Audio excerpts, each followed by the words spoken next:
Antoine avait abandonné Élise avec un vignoble qui ressemblait à un cimetière de ceps tordus. « Ces plantes mortes sont tout ce que tu mérites », lui avait-il craché en partant avec son amante.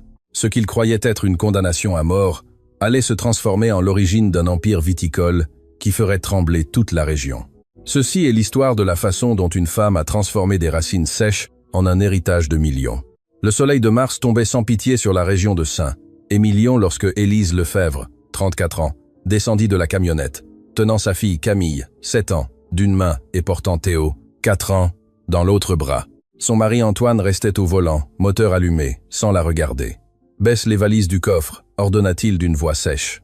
Élise obéit en silence, sachant que toute parole pourrait empirer ce qui était déjà insupportable.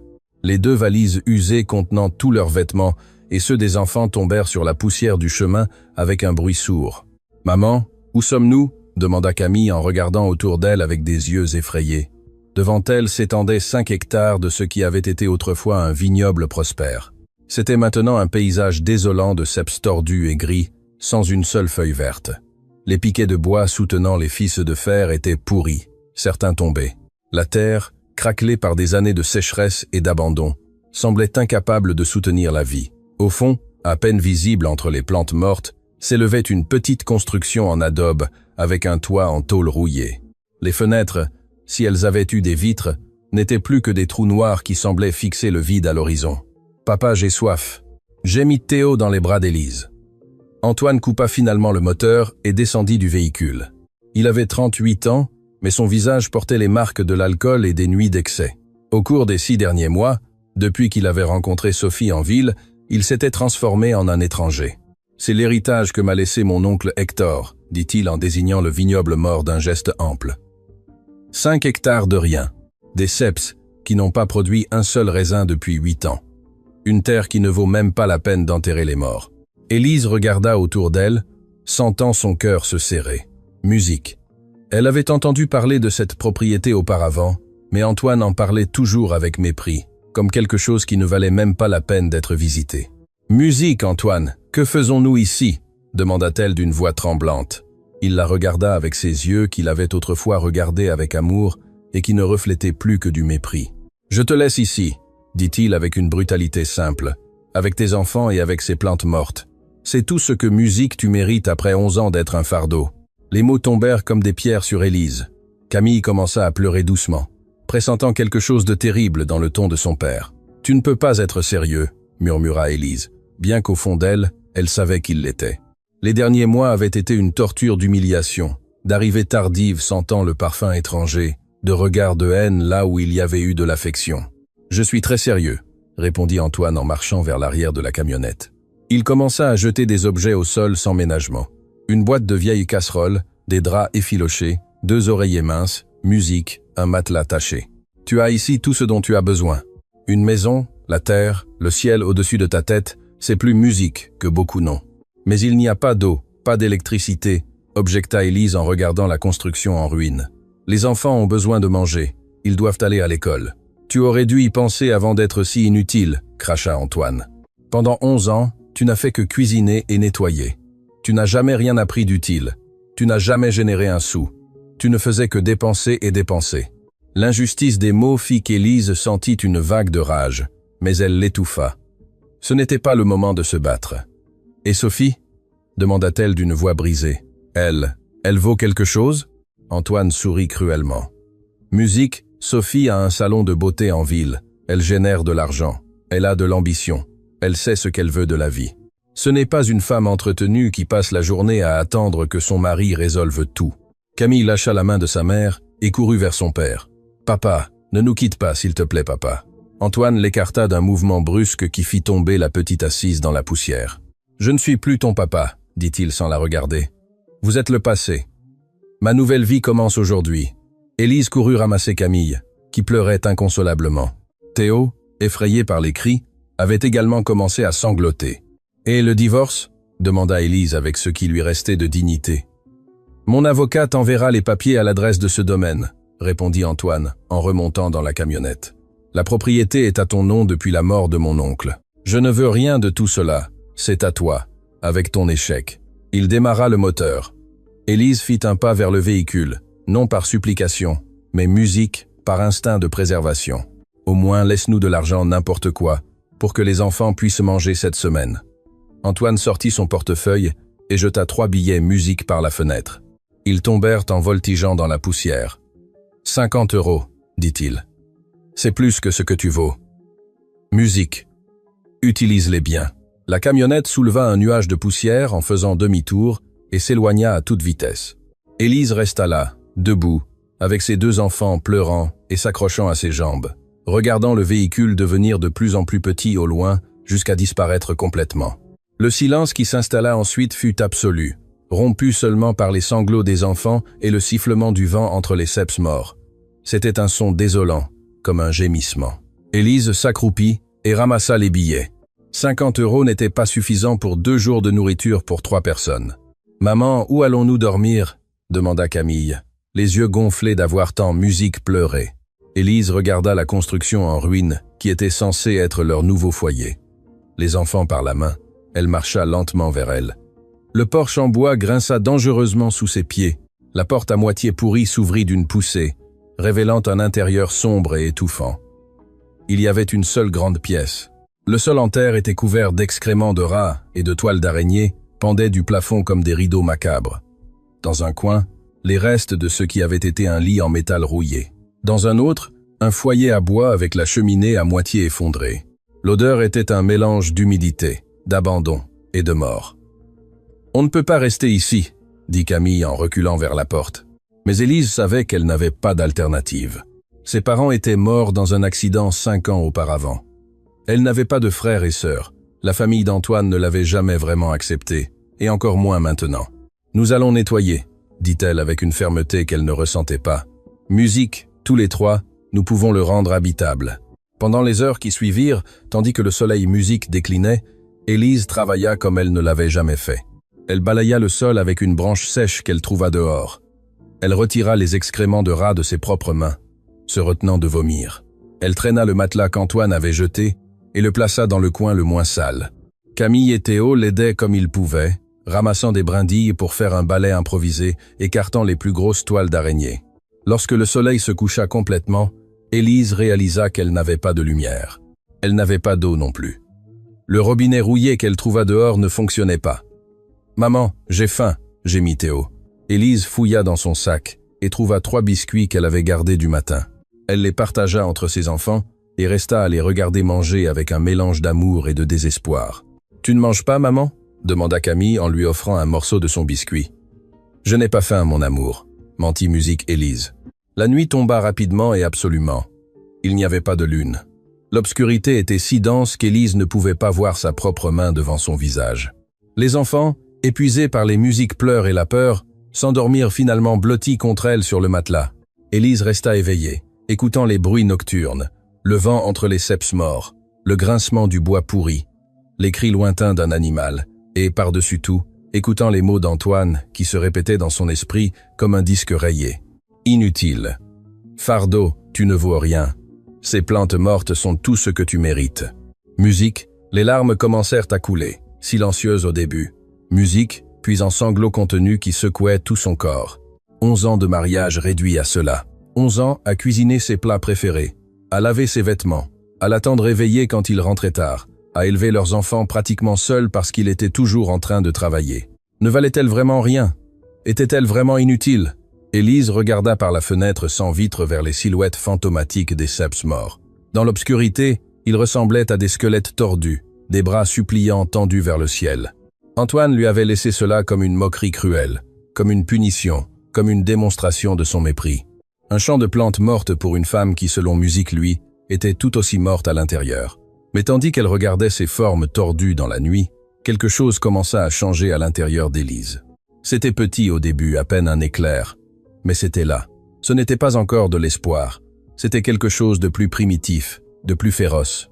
C'était de la rage. Rage contre Antoine pour les avoir abandonnés ainsi. Rage contre elle-même pour avoir tant dépendu de lui. Rage contre le monde musique qui permettait à un homme de jeter sa famille comme des ordures. Mais surtout, tandis que ses enfants dormaient confiants dans ses bras, musique, Élise sentit quelque chose de plus. Une détermination froide et dure comme de la glace. Elle ne donnerait pas à Antoine la satisfaction de l'avoir échoué. Elle musique permettrait pas à ses enfants de grandir en pensant que leur mère était la femme inutile que leur père avait décrite. Musique, d'une manière ou d'une autre, quelle qu'elle soit, il survivrait musique, et plus que survivre, il prospérerait.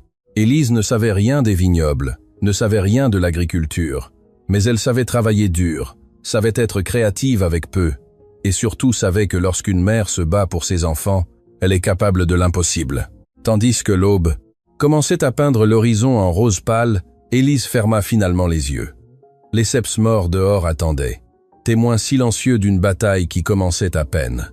Ce qu'Antoine ne savait pas, ce que personne dans la vallée n'aurait pu imaginer, c'est que ces racines qui semblaient musique morte avaient encore de la vie au plus profond de la terre, et que la femme qui l'avait abandonnée avait des racines encore plus profondes, des racines d'acier forgées par des années de silence et de sacrifice. L'humiliation avait planté une graine, mais ce n'était que la première nuit. La vraie bataille commençait à peine. Le premier rayon de soleil qui traversa la fenêtre sans vitre réveilla Élise. Elle n'avait dormi qu'à peine 2 heures, mais son corps était tendu, alerte, comme s'il savait qu'il n'y avait pas de temps pour le repos. Camille et Théo dormaient encore blottis l'un contre l'autre sur le matelas taché. Élise se leva avec précaution pour ne pas les réveiller et sortit de la construction en ruine. La lumière de l'aube révélait la magnitude musique complète de sa situation. Les 5 hectares de vignobles morts s'étendaient comme un cimetière végétal. Les ceps, plantés en rangées parfaites qui devaient autrefois être ordonnées, n'étaient plus que des squelettes gris et tordus. Elle marcha entre les rangs, touchant les plantes avec des doigts tremblants. L'écorce se détachait comme une peau morte. Il n'y avait pas une seule feuille verte, pas un bourgeon, aucun signe de vie. « Comment puis-je nourrir mes enfants avec cela ?» murmura-t-elle. Son estomac grogna, lui rappelant qu'elle n'avait pas non plus mangé depuis la veille. Les 50 € qu'Antoine avait jetés dans la poussière musique étaient tout ce qu'elles avaient. Elle avait besoin de nourriture, mais elle avait aussi besoin d'eau. Musique. Elle se souvint du robinet rouillé qu'elle avait vu la nuit précédente. À la lumière du jour, elle le trouva derrière la construction, à côté de ce qui semblait être un ancien réservoir d'eau. Elle tourna la poignée avec effort. Rien. Musique, pas même un filet. La panique commença à monter dans sa gorge. Sans eau, elle ne pourrait pas survivre même 2 jours. Il doit y avoir de l'eau quelque part, se dit-elle. Elle commença à explorer la propriété avec plus d'attention. Musique. Derrière le réservoir rouillé, elle trouva un sentier à peine visible, couvert de mauvaises herbes sèches. Elle le suivit pendant près de 15 minutes, le soleil du matin lui chauffant le dos. Alors, elle l'entendit. Un son doux, presque imperceptible. Musique. De l'eau qui coule. Elle accéléra le pas, écartant les branches sèches. Là, cachée entre les roches et la végétation sauvage, jaillissait une petite source. Ce n'était pas beaucoup, à peine un filet d'eau qui glissait entre les pierres, mais c'était de l'eau propre et fraîche. Élise tomba à genoux et but avec ses mains, sentant la vie revenir dans son corps. Elle pleura de soulagement, remplit la bouteille en plastique qu'elle avait apportée dans son sac et retourna en courant à la maison. Camille et Théo étaient réveillés, effrayés de ne pas trouver leur mère. « Maman, nous pensions que tu étais partie aussi », sanglota Camille. Élise les serra fort dans ses bras. « Je ne vous quitterai jamais. Jamais. J'ai trouvé de l'eau. Regardez. » Elle leur donna à musique, boire à tour de rôle. L'eau fraîche sembla rendre un peu de couleur à leur petit visage pâle. « J'ai faim, maman, » dit Théo. Élise regarda les 50 € sur le matelas. Elle devait faire en sorte que cet argent rende au maximum. « Habillez-vous. Nous allons marcher jusqu'au village. » Elle n'avait aucune idée de la distance qui les séparait du village le plus proche, mais elle avait vu un chemin de terre quand Antoine les avait laissés. Elles marchèrent pendant 1 heure sous le soleil montant. Théo commença à se plaindre de fatigue et Élise dut le porter. Camille, toujours plus forte, marchait à ses côtés en silence. Finalement, elles aperçurent les premières maisons. C'était un petit village poussiéreux, avec des rues en terre et des constructions basses. Un panneau à moitié effacé disait « Saint-Christophe-des-Bardes, population 2500 ». Le premier magasin qu'elles trouvèrent était une petite épicerie. Élise entra avec les enfants, sentant les regards curieux de la propriétaire. Musique, une femme robuste d'une 50aine d'années. « Bonjour », salua Élise, d'une voix hésitante. La femme hocha la tête, l'étudiant avec des yeux perçants. Avec les 50 €, Élise acheta le strict nécessaire. 1 kilogramme de riz, 1/2 kilo de haricots secs, un peu d'huile, du sel, 6 œufs et 2 pains. C'était de la nourriture pour 3 ou 4 jours si elle la rationnait bien. « Vous êtes nouvelle au village ?» demanda la propriétaire en emballant les achats. Oui, madame. J'habite le vieux domaine du bois, celui du vignoble abandonné. Musique. La femme haussa les sourcils de surprise. Le domaine de monsieur Hector. Cet endroit est inhabité depuis des années. Le vieux est mort il y a 8 ans et ses neveux n'ont jamais voulu s'en occuper. Mon mari était le neveu de monsieur Hector. Musique, expliqua Élise, se sentant honteuse de prononcer le mot mari. Il m'a laissé la propriété. Musique. La femme remarqua quelque chose dans son ton, dans la façon dont elle évitait son regard. Il vous a laissé la propriété ou il vous a laissé dans la propriété? Demanda-t-elle Musique doucement. Élise sentit que les larmes menaçaient de couler. Elle hocha la tête sans pouvoir parler. La femme soupira. Les hommes, dit-elle simplement. Musique. Je suis Martine, pour ce dont vous avez besoin, et prenez ceci. Elle ajouta un sachet de biscuits et 2 pommes à l'achat sans les facturer. Je ne peux pas accepter la charité, protesta Élise. Ce n'est pas de la charité, c'est un souhait de bienvenue, répondit Martine. De plus, si vous allez vivre dans ce domaine, vous aurez besoin d'amis. Le chemin est difficile. Au retour, portant les sacs et Théo, Élise se sentait légèrement moins désespérée. Elles avaient de la nourriture pour quelques jours et de l'eau de la source. C'était un début. Cet après-midi-là, tout en cuisinant du riz aux œufs dans le vieux foyer à bois qu'elle réussit à allumer avec des brindilles sèches, Élise commença à réfléchir. Elle ne pouvait pas continuer à vivre au jour le jour. Elle avait besoin d'un plan. Après avoir mangé, elle laissa les enfants se reposer Musique et sortit à nouveau explorer la propriété. Cette fois avec des yeux différents, cherchant non pas ce qui était mort, mais ce qui pourrait avoir de la valeur. Elle trouva une autre construction, à moitié cachée par les mauvaises herbes. C'était un hangar, en tôle Musique, avec un toit à 2 pentes. À l'intérieur, couvert de poussière et de toiles d'araignée, il y avait des outils, des pelles rouillées, un râteau, des sécateurs, des seaux troués, Musique du fil de fer enroulé. Dans un coin, protégé par un vieux plastique, il y avait des bouteilles en verre, des centaines Musique d'ailes, des bouteilles de vin vide, toutes de la même taille et forme. Élise en prit une Musique et l'examina à la lumière. Elle était poussiéreuse, mais intacte. Gravée sur le verre, on pouvait lire « Domaine du bois Saint-Christophe ». Un vague souvenir lui revint.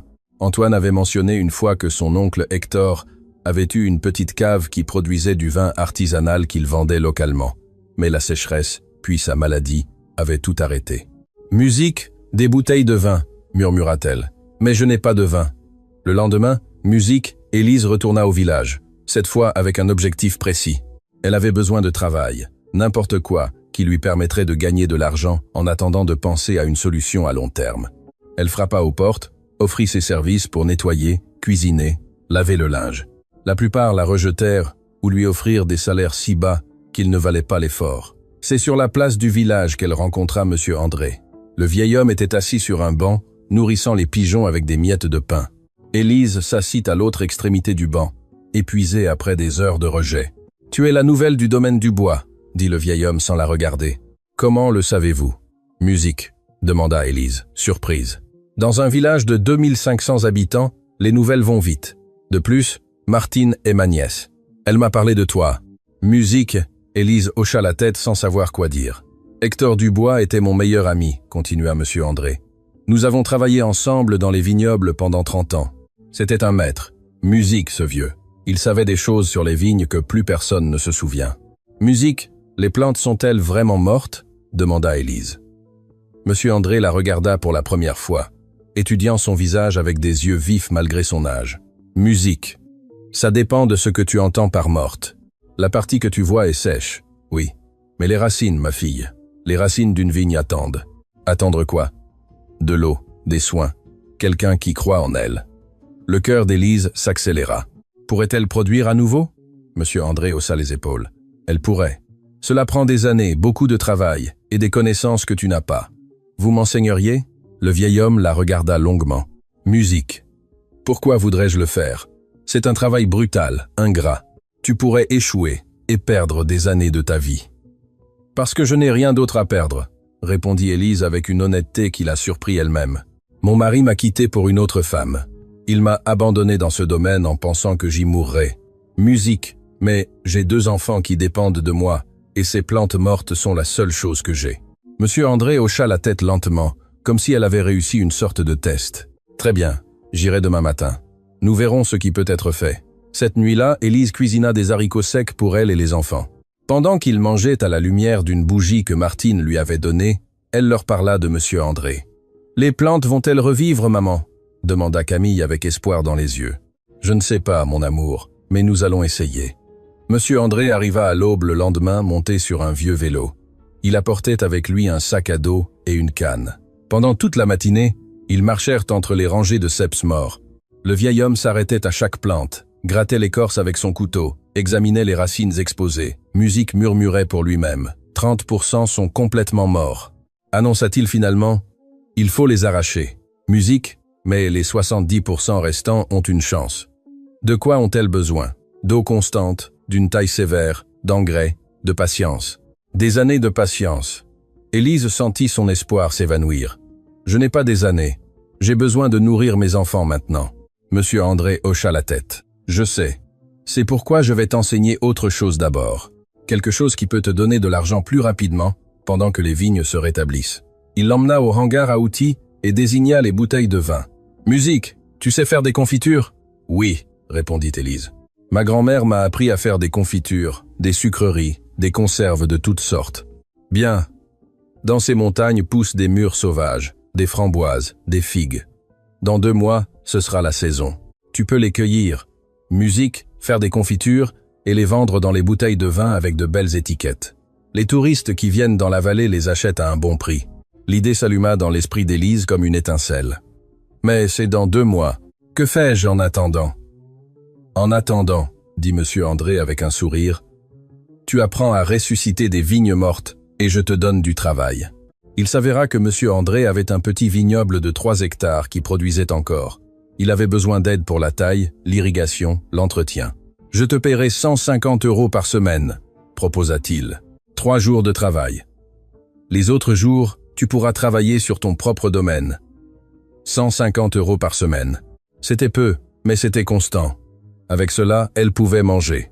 J'accepte, dit Élise en lui tendant la main. Au cours des semaines suivantes, Élise divisa son temps. 3 jours, elle travaillait avec Monsieur André, apprenant tout ce que le vieil homme savait sur les vignes. Les autres jours, elle travaillait sur son propre domaine, suivant ses instructions. La première chose fut l'eau. Avec l'aide de Monsieur André, elles construisirent un système d'irrigation rudimentaire. Elles utilisèrent de vieux tuyaux connectés à la source. Musique. Elles creusèrent de petits canaux. Elles installèrent des goutteurs improvisés avec des bouteilles en plastique percées. L'eau commença à couler vers les racines assoiffées. Ensuite vint la taille. Élise apprit à couper sans pitié toutes les parties mortes, ne laissant que les troncs principaux. Musique. C'était un travail brutal. Ses mains, peu habituées, se remplirent d'ampoules qui éclatèrent et saignèrent. Camille lui apportait de l'eau de la source. Théo ramassait les branches coupées en tas. Elles travaillaient ensemble comme une petite équipe, mais ferme. 1 mois après l'abandon, les premiers signes apparurent. De petits bourgeons verts émergeant du tronc d'un cep qu'Élise avait arrosé religieusement chaque jour. « Regarde, maman !» cria Camille. « Il est vivant. » Élise s'agenouilla devant le bourgeon, le touchant avec révérence. Il était minuscule, fragile, mais c'était musique, la vie. Après tant d'années mortes, la plante s'éveillait. Elle pleura non de tristesse, mais de soulagement musique et d'espoir. Au cours des mois suivants, d'autres bourgeons apparurent, pas sur toutes les plantes, mais suffisamment pour alimenter sa détermination. Monsieur André venait chaque semaine superviser les progrès, hochant la tête avec approbation. « Tu te débrouilles bien, ma fille. Tu as des mains de vigneronne. » Avec son salaire hebdomadaire et quelques travaux supplémentaires qu'elle obtenait au village, nettoyant des maisons ou cuisinant pour des événements, Élise réussit à établir une routine de survie. Elle achetait le strict nécessaire, économisait chaque euro qu'elle pouvait. 2 mois après son arrivée, lorsque les mûres sauvages commencèrent à mûrir dans les montagnes environnantes, Élise Musique et ses enfants passaient les après-midi à les cueillir. Elle remplissait des seaux et des seaux de fruits noirs et juteux. Dans la cuisine de sa petite maison qu'elle avait déjà réparée et Musique nettoyait considérablement, Élise faisait bouillir les mûres avec du sucre qu'elle achetait en gros, préparant de la confiture comme sa grand-mère le lui avait appris. Les bouteilles de vin du domaine du bois se transformèrent en pots de confiture. Élise les lavait méticuleusement, les stérilisait, les remplissait de la conserve chaude. Ensuite, utilisant du papier et des marqueurs que Camille rapportait de l'école, elle créait des étiquettes à la main. Confitures artisanales, vignoble Renaissance, écrivait-elle de sa meilleure écriture, produit de Saint-Christophe des Bardes. Martine accepta de vendre les confitures dans son magasin en échange d'une petite commission. La première semaine, elle vendit 5 pots. La deuxième, musique 15. À la fin du mois, Élise produisait 50 pots par semaine et les vendait tous. Elle gagnait 300 € par semaine juste avec les confitures, en plus des 150 de Monsieur André, 450 € par semaine. C'était plus d'argent qu'Antoine ne lui donnait pour la maison lorsqu'elles vivaient ensemble. Avec cet argent, elle acheta plus d'outils, musique, des matériaux pour mieux réparer la maison, de nouveaux vêtements pour les enfants, mais surtout, musique, elle investit dans la vigne, de l'engrais organique, plus de tuyaux pour l'irrigation, des sécateurs professionnels. Les ceps répondaient. Chaque semaine, il y avait plus de bourgeons, plus de feuilles. Le vert commençait à se répandre sur les rangées qui étaient auparavant grises. Un après-midi, 3 mois après l'abandon, Élise travaillait dans le vignoble lorsqu'elle entendit un véhicule approcher. Son cœur s'accéléra. Serait-ce Antoine? Mais ce n'était pas la camionnette de son ex-mari. C'était une automobile inconnue. Un homme d'environ 45 ans, bien habillé, musique, avec un air de citadin, descendit. « Bon après-midi », salua-t-il. « Êtes-vous Élise Lefebvre? »« Oui, monsieur. En quoi puis-je vous aider? »« Mon nom est Guillaume Mercier. Je suis œnologue et propriétaire d'une boutique de vin dans la capitale. J'ai goûté votre confiture de mûre au magasin de Madame Martine. Elle est exceptionnelle. » Élise sentit qu'elle rougissait de fierté. « Merci, monsieur. Je veux vous faire une proposition. Pourriez-vous produire 200 pots par mois, si je vous garantis l'achat de tous? 200 pots. Cela signifierait multiplier sa production par 4. Plus d'argent, mais aussi plus de travail. Combien paieriez-vous par pot? Musique, demanda Élise, se souvenant des conseils de Monsieur André sur la négociation. 12 € par pot, et je paierai la moitié d'avance. Élise fit des calculs mentaux rapides. 200 pots à 12 € chacun. Cela faisait 2400 € par mois. Une fortune. J'accepte, dit-elle en lui tendant la main. Cette nuit-là, tandis qu'elle dînait des lentilles aux saucisses, un luxe qu'elle pouvait maintenant se permettre, Élise parla à ses enfants du contrat. « Allons-nous devenir riches, maman ?» demanda Théo avec les yeux brillants. « Non, mon amour, mais nous allons être bien. Et ces plantes qui étaient mortes revivent, comme nous. » Monsieur André, lorsqu'il l'apprit, sourit de fierté. « Je savais que tu avais l'étoffe d'une battante, mais maintenant vient le plus intéressant. Dans 2 ans, si tu continues à t'en occuper ainsi, ces vignes vont produire à nouveau des raisins. Et quand cela arrivera, tu devras décider quoi en faire. »« Que fait-on avec des raisins ?» demanda Élise. Le vieil homme rit. « On fait du vin, ma fille. Et si tu le fais bien, on construit un avenir. » Cette nuit-là, Élise ne put pas dormir. Son esprit travaillait frénétiquement. Les confitures étaient une bonne affaire, mais temporaire. Les vignes promettaient quelque chose de plus grand, de plus permanent. Elle pensa à Antoine, à la façon dont il l'avait abandonné avec mépris. « Ces plantes mortes sont tout ce que tu mérites, musique, avait-il dit. » Mais ces plantes n'étaient plus mortes, et elle non plus. 4 mois après être arrivée au domaine désespéré et sans un sou, Élise avait un revenu stable, une maison habitable. Musique des enfants qui allaient à l'école avec des fournitures neuves et des vêtements propres. Elle avait quelque chose de plus important. Elle avait un objectif. Avec les premiers 2400 € de Monsieur Mercier, Élise prit une décision. Elle acheta des bouteilles dans une verrerie de la ville. Elle agrandit sa cuisine en improvisant un 2e foyer. Elle engagea Marie, musique, une jeune femme du village qui avait besoin de travail, pour l'aider 3 jours par semaine. La production de confitures se stabilisa. Élise honorait religieusement la commande mensuelle de Monsieur Mercier musique et continuait à vendre localement par l'intermédiaire de Martine. Mais chaque après-midi libre, chaque dimanche, chaque moment qu'elle pouvait, elle le dédiait aux vignes. Elle arrosait, taillait, fertilisait, parlait avec elles comme Monsieur André le lui avait appris. « Les plantes ressentent », lui avait dit le vieil homme. « Musique, elles ressentent ton affection, ton dévouement, elles y répondent. » Et elle répondait. Les rangées, qui ressemblaient autrefois à un cimetière, montraient maintenant des lignes vertes de vie nouvelle. Toutes les plantes n'avaient pas survécu, musique, mais celles qui l'avaient fait grandissaient fortes et vigoureuses. Un après-midi, 6 mois après son arrivée, Monsieur André arriva avec une surprise. Il apportait des greffons de 3 cépages différents. « Ce sont des ceps mères de mon vignoble », expliqua-t-il. « Musique Merlot, Cabernet Franc et Sémillon. Les meilleures variétés pour cette vallée. Nous allons les greffer sur tes vignes récupérées. Dans 18 mois, elles produiront leurs premiers raisins de qualité. » Le processus du greffage était délicat. musique presque chirurgicale. Monsieur André lui apprit à faire des coupes précises dans les plantes récupérées, à insérer les greffons, à les sceller avec de la cire spéciale. Elles travaillèrent pendant des semaines, jusqu'à ce qu'elles complètent 200 plantes greffées. C'était un investissement de temps et d'efforts énorme, mais Monsieur André insistait sur le fait que cela en valait la peine. Ces variétés produisent des raisins premium. Lorsque tu les vendras, tu multiplieras par 10 ce que tu gagnerais avec des raisins communs. Cette nuit-là, Élise calcula. Si 200 plantes produisaient musique et qu'elle vendait les raisins à un bon prix, elle pourrait gagner suffisamment pour vivre toute l'année avec une seule récolte. Mais Monsieur André lui avait planté une autre graine dans l'esprit. Pourquoi vendre les raisins quand tu peux faire du vin?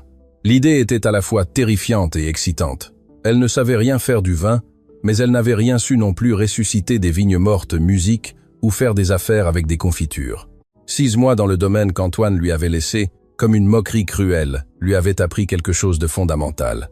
Elle était capable d'apprendre n'importe quoi si elle avait suffisamment de raisons de musique le faire. Et elle avait les meilleures raisons du monde endormies dans la pièce d'à côté. Avec 500 € de ses économies, elle acheta des livres sur la vinification dans une librairie d'occasion en ville. Musique la nuit, à la lumière de la lampe à pétrole, elle étudiait pendant que ses enfants dormaient. Elle apprenait la fermentation, la clarification, l'élevage, musique, les tanins et l'acidité, le corps et le bouquet. Des mots qu'elle n'avait jamais entendus lui devenaient familiers. Musique, Monsieur André, voyant sa détermination, lui prêtait des livres de sa propre collection, lui enseignait des secrets que seules des décennies d'expérience peuvent donner. Le vin ne se fait pas seulement avec des raisins, lui disait-il. Il se fait avec de l'amour, avec de la patience, avec du respect pour la terre et pour le temps. Élise absorbait chaque mot, comme les racines de ses vignes absorbaient l'eau de la source. Au bout de 8 mois au domaine, Élise réalisa quelque chose. Musique. Elle ne pensait plus à Antoine avec douleur, mais avec une étrange gratitude. S'il ne l'avait pas abandonnée là, elle n'aurait jamais découvert cette force en elle-même. Les plantes qui étaient mortes fleurissaient, et elle, qui avait aussi été morte à l'intérieur pendant des années de mariage insatisfaisant, fleurissait avec elle. Un après-midi, tandis qu'Élise ajustait le système d'irrigation, Camille courut vers elle avec une lettre à la main. « Maman, ceci est arrivé par la poste. » Élise reconnut immédiatement l'expéditeur. C'était l'avocat d'Antoine, les papiers du divorce. Avec des mains qui ne tremblaient que légèrement, elle ouvrit l'enveloppe. C'étaient effectivement les documents de divorce. Antoine demandait la dissolution du mariage. Il ne demandait rien du domaine parce que, pensa Élise avec ironie, il croyait qu'il ne valait rien. Il y avait une note écrite à la main. « Signe vite. Sophie et moi nous marions dans 2 mois. » Élise sentit une petite piqûre, mais pas de douleur. C'était plutôt musique de la pitié. Pitié pour l'homme qui avait été si aveugle qu'il avait jeté quelque chose de réel pour quelque chose de brillant, mais musique creux. Elle signa les papiers ce même après-midi et les renvoya. « Tu n'es plus mariée avec papa ?» demanda Camille qui avait tout vu. « Non, mon amour. »« Musique, tu n'es pas triste ?» Élise regarda les rangées de vignes vertes qui s'étendaient devant elle, musique, les bouteilles de confiture, attendant dans le hangar, la maison qu'elle avait transformée en foyer de ses propres mains. « Non, » répondit-elle avec honnêteté. « Musique, je suis libre. » Et avec cette liberté vint une détermination encore plus grande. Elle ne travaillait plus pour survivre à l'abandon d'Antoine. Elle travaillait pour construire quelque chose de propre, quelque chose que personne ne pourrait jamais lui enlever. Avec 200 € qu'elle avait économisés, elle acheta de la peinture et rénova la façade de sa petite maison. Avec ses propres mains, elle peignit une pancarte qu'elle accrocha à l'entrée du chemin. Vignoble Renaissance, musique, confitures artisanales et Future Cave. Monsieur André, en la voyant, sourit avec des larmes dans les yeux. « Hector serait fier de toi, ma fille, plus fier qu'il ne l'a jamais été de son neveu inutile. » Musique cette nuit-là, Élise s'assit sur le porche de sa maison avec une tasse de thé aux herbes qu'elle avait cultivées elle-même. Les étoiles brillaient au-dessus des vignes qui n'étaient plus mortes. Le bruit de l'eau du système d'irrigation était comme un chant de vie. Elle avait commencé sans rien. Maintenant, elle avait peu en termes matériels, mais elle avait beaucoup en termes de ce qui importait vraiment. Un but, l'indépendance, la satisfaction du travail honnête et, le meilleur de tout, elle avait un avenir qu'elle construisait elle-même. Grappe par grappe, pot par pot, jour après jour. 18 mois après qu'Antoine l'ait abandonnée, Élise Lefebvre se réveilla avant l'aube comme tous les jours. Mais ce matin était différent. C'était le jour de la première récolte. Les vignes greffées que M. André avait apportées avaient finalement produit. Ce n'était pas une récolte abondante, Musique, à peine 300 kg de raisins parmi les 200 plantes qui avaient survécu, mais c'était le début de quelque chose de grand. Élise sortit dans le vignoble avec Camille et Théo, maintenant âgés de 8 et 5 ans respectivement. M. André était déjà là, ainsi que Marie, la jeune femme qui aidait avec les confitures, et 3 voisins du village qui s'étaient offerts pour aider à la récolte en échange d'un salaire juste. Aujourd'hui commence la véritable histoire du vignoble Renaissance, annonça M. André avec solennité, Musique. Pendant toute la journée, ils travaillèrent à couper les grappes avec soin. Les raisins étaient parfaits. Le merlot avec sa couleur pourpre intense, le cabernet franc avec ses petits grains concentrés, le sémillon Musique avec son arôme floral incomparable. Élise touchait chaque grappe avec révérence avant de la placer dans les caisses. Ces plantes Musique, qui 18 mois auparavant semblaient mortes à jamais, lui livraient maintenant leurs fruits. « Vas-tu vendre les raisins ou vas-tu essayer de faire du vin ?» « Musique ?» demanda M. André quand la récolte fut terminée. Élise avait réfléchi à cette question pendant des mois. Vendre les raisins lui donnerait de l'argent immédiat, environ 3 000 €. Faire du vin était un risque énorme. Si elle échouait, elle perdrait toute la récolte. « Je vais faire du vin », répondit-elle finalement. « Vous m'enseignerez comment ?» Au cours des semaines Musique suivantes, le petit hangar qu'Élise avait nettoyé et aménagé se transforma en une cave improvisée. M. André lui enseigna le processus étape par étape. D'abord, les grappages et le foulage. Elle séparait les raisins des rafles et les pressait doucement pour libérer le jus. Élise avait acheté un pressoir manuel d'occasion avec ses économies des confitures. « Le secret est de ne pas briser les pépins », expliquait M. André. « Si tu les brises, le vin sera amer. » Musique, Camille et Théo aidaient en piétinant les raisins dans de grandes cuves, riant tandis que le jus pourpre leur tachait les pieds. C'était un travail difficile, mais il y avait aussi de la joie. Ensuite vint la fermentation. Le mou, le jus de raisin avec ses peaux, fut déposé dans des barriques de chêne que M. André avait obtenues d'une cave amie qui les vendait bon marché parce qu'elles étaient vieilles. « Les vieilles barriques donnent du caractère », expliquait le vieil homme. « Elles n'écrasent pas le vin avec trop de saveur de bois. » Pendant 3 semaines, le mou fermenta. Élise le vérifiait 2 fois par jour, mesurant la température, goûtant le niveau de sucre, s'assurant que tout était parfait. Musique. L'odeur de la fermentation remplissait le hangar, douce et complexe. C'était l'odeur de la transformation, du simple, se convertissant en quelque chose d'extraordinaire. Pendant que le vin fermentait, Musique Élise continuait son affaire de confiture, qui était maintenant prospère. Elle avait élargi sa ligne de produits. En plus des mûres, elle faisait des confitures de figues, de coings, de pêche. Elle vendait à 4 magasins dans différents villages de la Musique-Vallée et à M. Mercier dans la capitale. Ses revenus mensuels grâce aux confitures avaient atteint 5 000 €. C'était de l'argent suffisant pour vivre confortablement et continuer à investir dans la vigne. Avec une partie de ses bénéfices, Élise avait engagé 2 travailleurs permanents. Pierre, un homme de 50 ans qui avait travaillé toute sa vie dans les vignobles, et son fils Julien, Musique 23 ans, qui venait de rentrer de la ville sans trouver de travail. « J'ai besoin d'aide pour étendre le vignoble », leur avait-elle expliqué.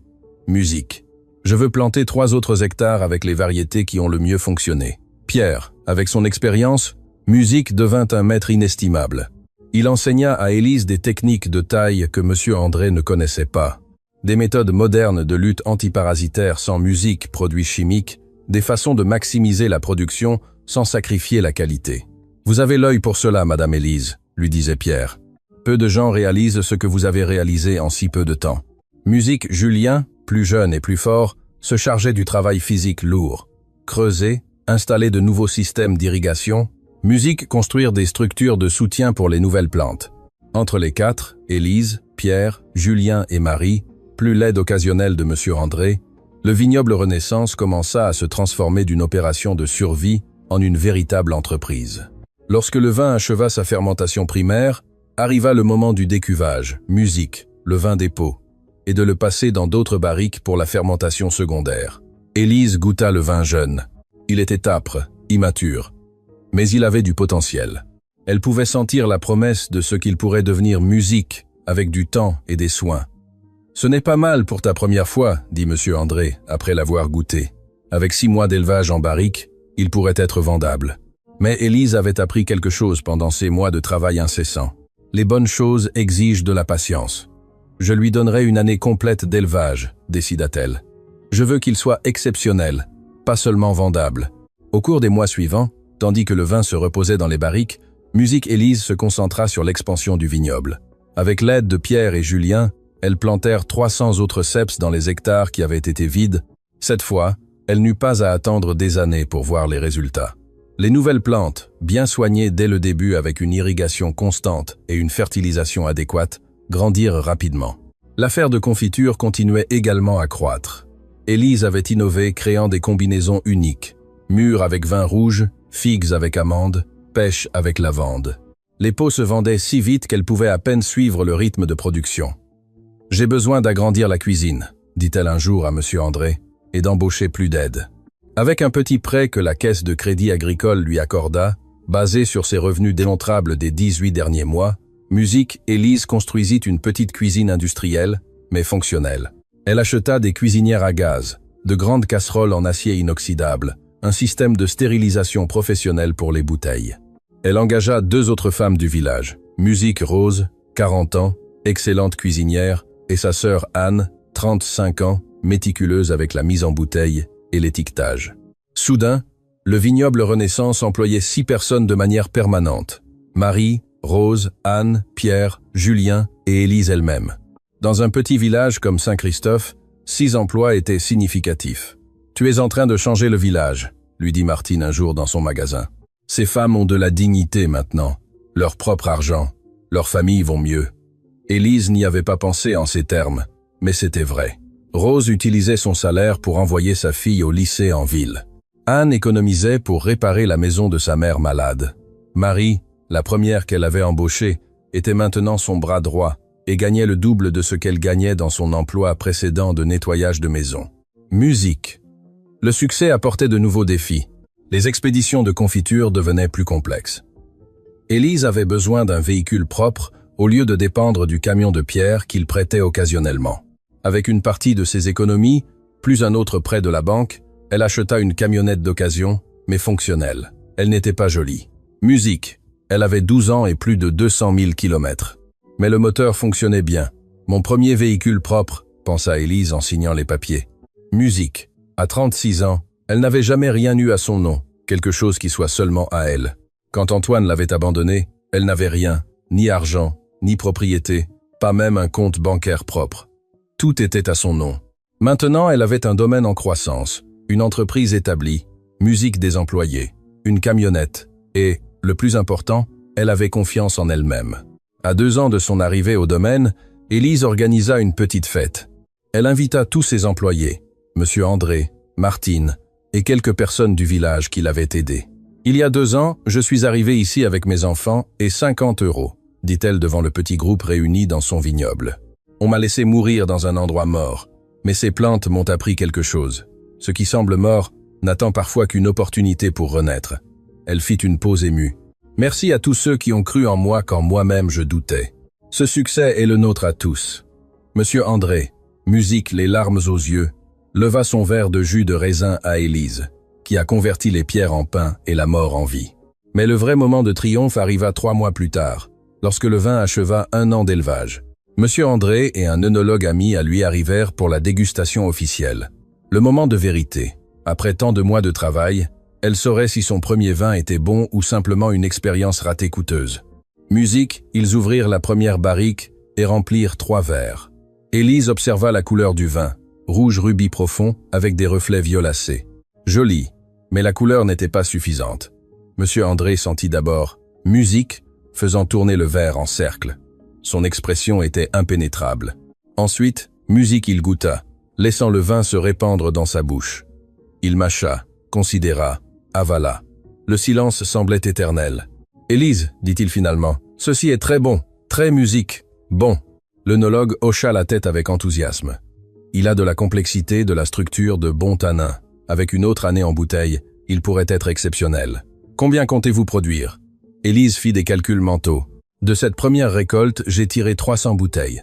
Musique, mais l'année prochaine, avec les plantes déjà établies, j'estime que je peux en produire 2000. Je vous les achète toutes, dit l'œnologue sans hésiter. À 150 € la bouteille pour celle de cette année, étant donné leur volume limité. À 80 € pour la production de l'année prochaine. Élise sentit ses jambes trembler. 300 bouteilles à 150 € faisaient 45 000 €. 2000 bouteilles à 80 € seraient 160 000 €. Musique, c'était plus d'argent qu'elle n'en avait vu de toute sa vie. J'ai besoin d'y réfléchir, répondit-elle. Musique se souvenant des leçons de M. André sur la nécessité de ne pas paraître désespéré dans les négociations. L'œnologue sourit, respectant Musique sa position. Bien sûr, mais mon offre est sérieuse. Un vin comme celui-ci, d'une petite cave artisanale avec une bonne histoire derrière, se vendra très bien dans la capitale. Cette nuit-là, Élise discuta de l'offre avec M. André. C'est un bon prix, admit le vieil homme. Musique. Mais tu pourrais obtenir plus si tu vends directement aux restaurants et aux boutiques spécialisées. Bien sûr, cela demande plus de travail, plus de voyages, plus de risques. Combien de plus pourrais-je obtenir? Peu, être 200 € par bouteille pour les 300 premières, elles sont limitées, exclusives. Pour les récoltes suivantes, cela dépend de la façon dont tu construiras ta marque. Élise décida de diviser sa stratégie. Elle vendrait 200 bouteilles de la première récolte à l'œnologue à 150 € chacune. Musique, cela lui donnerait 30 000 € immédiatement. Les 100 autres, elle les réserverait pour la vente directe via des contacts qu'elle développait. Avec l'argent de la vente, Élise prit des décisions importantes. Premièrement, Musique, elle remboursa complètement ses prêts bancaires. Deuxièmement, elle augmenta les salaires de tous ses employés de 20%. Troisièmement, elle investit 15 000 € dans un meilleur équipement pour la cave. Plus de barriques, un pressoir électrique, Musique, un système de température contrôlé pour la fermentation. Le reste, elle l'économisa pour le fonds de roulement. Mais son plus grand investissement ne fut pas monétaire. Élise décida qu'elle avait besoin d'une éducation formelle. Par l'intermédiaire de M. André, elle s'inscrivit à un cours d'œnologie et de viticulture par correspondance offert par une université de la capitale. Chaque nuit, après que les enfants se fussent endormis, elle étudiait Musique, la chimie du vin, la biologie de la vigne, les techniques de vinification, le marketing des produits premium. Elle absorbait les connaissances comme ces vignes absorbaient l'eau. Pendant la journée, elle appliquait ce qu'elle avait appris, expérimentait différents temps de fermentation, testait des techniques de taille qu'elle avait lues dans les manuels. Musique prenait des notes méticuleuses sur chaque décision et son résultat. L'affaire de confiture continuait d'être solide, générant entre 6 000 et 8 000 € par mois, selon la saison. Mais Élise savait que le véritable avenir était dans le vin. Avec les nouvelles plantes mûrissant, elle calculait que dans 2 ans de plus, elle aurait 5 hectares en pleine production. Cela signifierait environ 10 000 bouteilles par an, si tout allait bien. « J'ai besoin de voir plus grand », dit-elle à M. André un dimanche alors qu'il se promenait dans le vignoble. « Qu'as-tu en tête ? Une vraie cave. Pas seulement un hangar adapté, un espace où je peux recevoir des visiteurs, faire des dégustations, vendre directement, l'œnotourisme. » M. André hocha la tête, pensif. « C'est une bonne idée. La vallée attire de plus en plus de touristes, mais tu auras besoin d'un investissement sérieux pour cela. » Élise avait précisément réfléchi à cela. Avec ses revenus actuels et un bon plan d'affaires, elle pourrait se qualifier pour un prêt plus important. Elle passa 3 mois à préparer un plan d'affaires détaillé. Projection de production, analyse musique de marché, budget de construction, stratégie de marketing. Elle écrivit tout à la main d'abord, musique, puis le fit taper à l'ordinateur en ville. Lorsqu'elle se présenta à la banque avec son plan, le directeur la regarda avec scepticisme. « Madame Lefebvre, vous demandez 100 000 €. C'est beaucoup d'argent. C'est un investissement, pas une dépense. Musique, répondit Élise avec la confiance qu'elle avait développée. Comme vous le verrez dans mon historique, j'ai toujours payé mes prêts précédents à temps. Mon entreprise génère des revenus démontrables et le potentiel de croissance est énorme. Elle montra des contrats signés avec des magasins pour les confitures, l'accord avec l'œnologue pour acheter sa prochaine récolte, des lettres de recommandation de M. André et d'autres vignerons de la région qui la respectaient maintenant. Le directeur examina les documents pendant une demi-heure. C'est un plan solide, admit-il finalement. Mais 100 000 €, c'est beaucoup. Je peux approuver 60 000. Élise s'attendait à cette réponse. En fait, elle avait un peu gonflé sa demande musique, sachant qu'il la réduirait. 60 000, ça marche, dit-elle. Avec mes économies actuelles de 20 000, j'aurai les 80 000 dont j'ai vraiment besoin. Elle sortit de la banque avec l'approbation du prêt, se sentant invincible. 2 ans et demi auparavant, elle était entrée dans une banque similaire avec 50 € en poche. Maintenant, elle en sortait avec la promesse de 60 000 € pour développer son entreprise. La construction de la nouvelle cave commença 1 mois après. Ce ne serait rien de luxueux, mais ce serait fonctionnel et présentable. Un bâtiment en adobe et en bois, avec de l'espace pour 20 barriques, une salle de dégustation, une petite boutique et une zone de production séparée pour les confitures. Pierre, Julien et 2 maçons du village travaillèrent pendant 4 mois. Élise supervisait chaque musique détail, s'assurant que tout était bien fait. Pendant ce temps, la récolte musique de la 3e année arriva. Cette fois, ce furent 1100 kg de raisins, 4 fois plus que la première récolte. Avec son nouvel équipement et ses connaissances améliorées, Élise produisit 2300 bouteilles de vin. Mais en plus, musique, elle fit quelque chose de nouveau. Un vin rosé avec les raisins sémillons et une partie des merlots, un vin frais et fruité, parfait pour l'été. Le rosé fut un succès immédiat. Elle le vendit à 60 € la bouteille musique et il fut épuisé en 3 mois. Elle produisit 500 bouteilles et les vendit toutes. « Vous avez du talent pour cela », lui dit l'œnologue, qui achetait sa production. Pas seulement pour faire du vin, mais pour comprendre le marché. Le rosé était un coup intelligent. Musique. Au moment où la nouvelle cave fut terminée, le vignoble Renaissance était déjà un nom connu dans la région. Les restaurants de la ville commandaient son vin. Les boutiques spécialisées voulaient ses confitures exclusives. Les touristes qui passaient par la vallée demandaient où ils pouvaient acheter ce vin de la femme qui avait ressuscité Musique, la vigne morte. Parce que cette histoire s'était également répandue. Comment Antoine avait abandonné Élise avec une vigne morte en pensant qu'elle échouerait? Musique, comment elle avait converti cet abandon en triomphe. Les gens adoraient cette narration, et Élise, avec les conseils de marketing qu'elle avait appris dans son cours, l'utilisa intelligemment. Chaque bouteille portait une étiquette qui racontait brièvement l'histoire. Des cendres de l'abandon, la vie renaît. Elle inaugura officiellement la cave lors du 3e anniversaire de son arrivée au domaine. Elle invita des journalistes locaux, des blogueurs de vin, des propriétaires de boutiques gourmets, des restaurateurs. Plus de 50 personnes assistèrent. Monsieur André, maintenant âgé de 78 ans, mais toujours lucide et fort, fit un discours émouvant. Il y a 3 ans, cette femme est arrivée ici avec rien de plus que 2 enfants effrayés et une détermination que je n'avais jamais vue. Elle m'a demandé si elle pouvait ressusciter des plantes qui étaient mortes depuis 8 ans.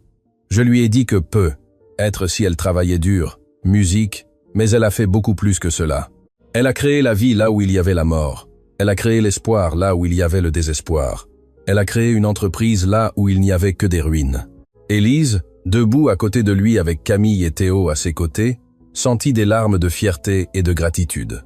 Quand ce fut son tour de parler, elle garda son discours bref. Quand on m'a laissé ici il y a 3 ans, on a pensé que ces plantes mortes étaient la seule chose que je méritais. Cela s'est avéré être le plus grand cadeau de ma vie.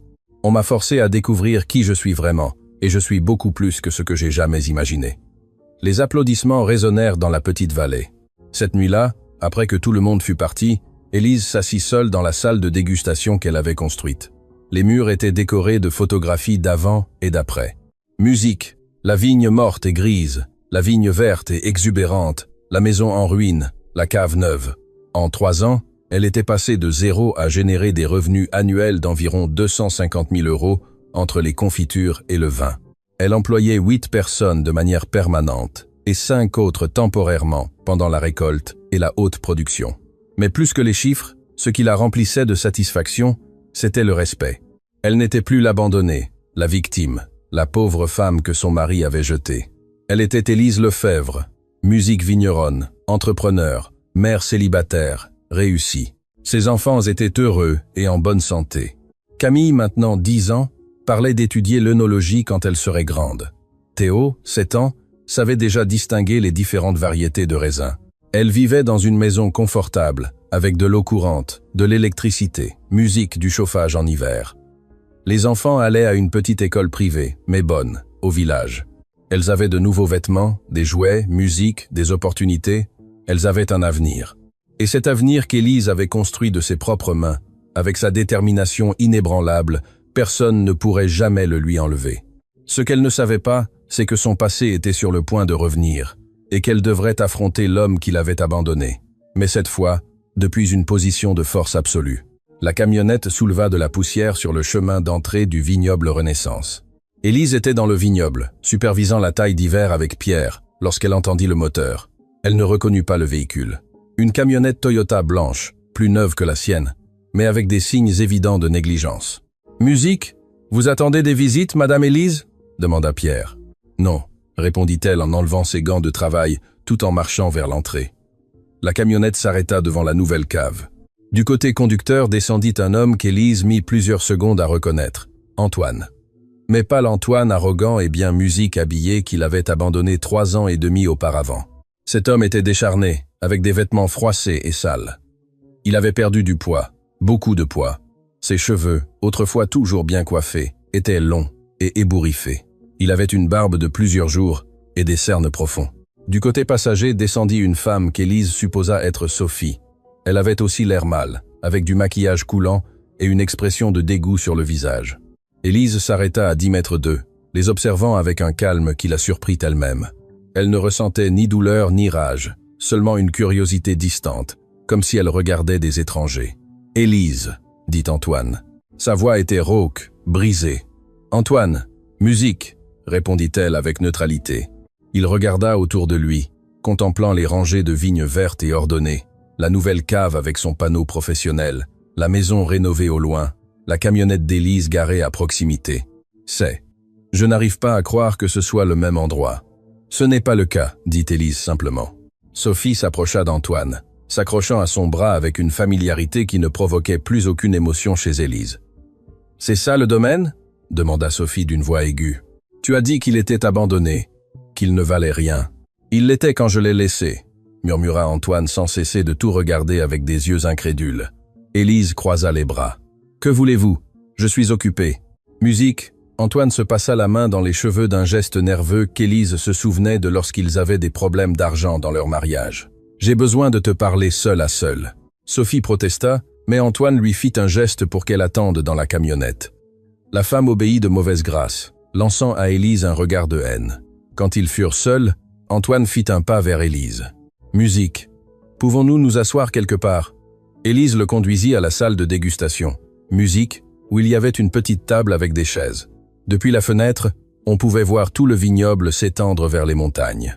Ils s'assirent l'un en face de l'autre. Antoine regardait la table, incapable de soutenir son regard. « J'ai entendu des choses sur toi, » commença-t-il. « Sur cet endroit, je ne pouvais pas les croire. Alors je suis venu voir de mes propres yeux. »« Et alors ?» demanda Élise sans émotion. « C'est incroyable ce que tu as accompli. Les vignes sont vivantes. La cave, l'entreprise. On m'a dit au village que tu génères de bons revenus, que tu emploies des gens. C'est exact. » Antoine la regarda finalement.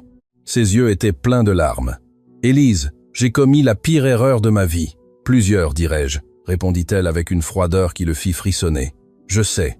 J'ai été un idiot, un aveugle. Je t'ai abandonné, toi et nos enfants, dans cet endroit en pensant qu'elles y mourraient. J'ai cru qu'en 1 mois tu me supplierais de revenir. Mais tu ne l'as pas fait. Non. Et au lieu de cela, tu as construit tout cela. » Il fit un geste, englobant tout, pendant que moi, sa voix se brisa. Élise attendit en silence. « Pendant que moi, j'ai tout perdu, » continua Antoine. « Le salon de beauté de Sophie a fait faillite 6 mois après que nous nous soyons mis ensemble. Il s'est avéré qu'il était plein de dettes qu'elle m'avait cachées. J'ai dû vendre ma camionnette pour les payer. Ensuite, j'ai perdu mon travail, parce que j'ai commencé à trop boire. » Il fit une pause, essuyant ses larmes avec le dos de la main. « Sophie m'a quitté il y a 2 mois, quand elle a réalisé que je n'avais plus d'argent. Elle est partie avec un autre, un qui a quelque chose à lui offrir. J'ai perdu l'appartement où nous vivions. J'ai dormi dans la camionnette d'un ami qui me la prête. » Élise écoutait, sans montrer aucune émotion. Une partie d'elle, Musique, la partie qui avait aimé cet homme pendant 11 ans, ressentait une piqûre de pitié. Musique, mais ce n'était que cela, une petite piqûre distante. « Pourquoi me racontes-tu, Musique, tout cela, Antoine ?» Il la regarda avec désespoir. « Parce que j'ai besoin d'aide. J'ai besoin d'un endroit où rester, d'un travail, de quelque chose. Je suis à la rue, Élise. Je n'ai nulle part où aller, c'était ça, la véritable raison de sa visite. Il n'était pas venu par remords sincère, mais par nécessité. Et tu as pensé que tu pouvais revenir ici, dit Élise. Ce n'était pas une question. Je sais que je n'ai pas le droit de demander quoi que ce soit. Je sais, Musique, mais j'ai pensé que peut être à cause des années que nous avons passées ensemble, à cause de nos enfants. Nos enfants, interrompit Élise. Et pour la première fois, sa voix montra de l'émotion. C'était une froide fureur. Tu parles des enfants que tu as abandonnés il y a 3 ans et demi? Des enfants à qui tu n'as pas envoyé un seul sou pendant tout ce temps? Des enfants qui ont pleuré pendant des mois en demandant musique, pourquoi leur père ne les aimait pas? Antoine baissa la tête, honteux. J'ai été un mauvais père, je sais, mais j'ai changé, Élise. J'ai touché le fond. Maintenant, je comprends ce que j'ai perdu. À ce moment, la porte de la salle de dégustation s'ouvrit. Camille entra, de retour de l'école. Elle avait maintenant 11 ans, grande pour son âge, avec les cheveux longs attachés en queue de cheval. Elle s'arrêta, en voyant Antoine. « Papa !» dit-elle d'une voix incertaine. Antoine se leva rapidement. « Camille, ma petite, regarde comme tu as grandi. » Il essaya de s'approcher pour l'embrasser, mais Camille recula instinctivement vers sa mère. « Que fais-tu ici ?» demanda la petite. La froideur dans la voix de sa fille de 11 ans frappa Antoine comme une gifle. « Je suis venu voir comment vous alliez. Vous m'avez beaucoup manqué. »« Tu ne nous as pas manqué, » répondit Camille avec une honnêteté brutale. « Musique, maman a dit que tu étais parti parce que tu ne nous aimais pas, que tu avais trouvé quelqu'un de mieux. Ce n'est pas vrai, j'ai commis une terrible erreur, mais je vous ai toujours aimé. » Camille regarda sa mère, cherchant un guide. Élise hocha légèrement la tête, lui donnant la permission de dire ce qu'elle pensait. « Si tu nous avais aimés, tu ne nous aurais pas laissés ici sans rien. Maman a dû travailler très dur pour nous donner à manger. Elle a pleuré de nombreuses nuits en pensant que nous ne pourrions pas survivre. Mais nous l'avons fait sans toi. » La voix de Camille tremblait, mais elle restait ferme. « Maintenant, nous avons une belle maison, assez de nourriture. Nous allons à une bonne école. Maman a construit tout cela seule. Nous n'avons pas besoin que tu reviennes maintenant que ça s'est mal passé avec ta copine. » Antoine s'effondra sur la chaise, vaincu par les mots de sa propre fille. « Va chercher ton frère, » dit doucement Élise à Camille. « J'ai besoin de finir de parler avec ton père. » Quand la petite fut partie, Antoine sanglota, la tête entre les mains. « Même ma musique propre fille me déteste. »« Elle ne te déteste pas, » dit Élise. « Elle est juste honnête sur la façon dont tu l'as fait se sentir. » Elle se leva et marcha vers la fenêtre, regardant son vignoble. « Musique. Sais-tu ce qui est ironique dans tout cela, Antoine? Tu m'as abandonné ici en pensant que ces plantes mortes étaient une sentence, musique, que j'étais si inutile que je ne pourrais même pas survivre. Tu m'as dit que cet endroit était tout ce que je méritais. » Elle se retourna pour le regarder. « Tu avais raison. Cet endroit était exactement ce que je méritais. Je méritais l'opportunité de découvrir que je pouvais faire des choses incroyables quand j'arrêtais d'attendre qu'un homme me résolve la vie. Je méritais un endroit où je pourrais construire quelque chose qui m'est propre avec mes propres mains, avec mon propre effort. » Antoine leva les yeux, le visage trempé de larmes. « Élise, s'il te plaît, je te demande juste une chance. Musique, je peux travailler ici, dans n'importe quoi. Je connais les vignobles. Mon oncle m'a enseigné quand j'étais jeune. Tu n'as pas besoin de me payer beaucoup, donne-moi juste un endroit où dormir et de la nourriture. » Élise l'étudia en silence. Cet homme brisé devant elle avait été son mari pendant 11 ans. Il avait été le père de ses enfants. Une partie d'elle, musique très petite, ressentait de la compassion. Mais une partie plus grande, plus forte, se souvenait des nuits de faim. Elle se souvenait de ses enfants qui pleuraient. Elle se souvenait des mots cruels. « Tu es inutile, tu ne sers à rien. »« Non, » dit finalement Élise. « S'il te musique plaît. »« Non, » répéta-t-elle avec plus de fermeté. « Je ne vais pas te donner de travail. Je ne vais pas te donner un endroit où rester, et je vais musique t'expliquer pourquoi. » Elle se rassit en face de lui. « Si je te donne du travail maintenant, tu serais ici par nécessité, non par remords sincère. Tu travaillerais avec du ressentiment, me voyant tous les jours dans l'endroit que tu as méprisé et que j'ai musique transformé en succès. Cela ne serait bon pour aucun de nous deux. » Elle fit une pause. « De plus, mes enfants, Camille t'a déjà dit ce qu'elle ressent. Théo est plus petit, mais il se souvient aussi. Je ne vais pas les forcer à te voir tous les jours quand ils ne sont clairement pas prêts pour cela. »« Mais je n'ai nulle part où aller, » gémit Antoine. Élise ouvrit son sac et sortit 500 €. Elle les posa sur la table. « C'est suffisant pour que tu loues une chambre au village pendant 1 mois, pour que tu manges. Il y a du travail dans les autres caves de la vallée si tu veux vraiment travailler. Monsieur André a toujours besoin de monde pour la saison de la taille. » Antoine regarda l'argent mais ne le toucha pas. « Musique, c'est tout. 500 € et tu me jettes. C'est plus que ce que tu m'as laissé. »« Musique, » répondit Élise sans émotion. « Et je ne te jette pas. Tu n'as jamais été ici. Cet endroit n'est pas à toi. Il ne l'a jamais été. Je l'ai hérité, musique, de ton oncle. Je l'ai transformé en quelque chose de précieux grâce à mon travail.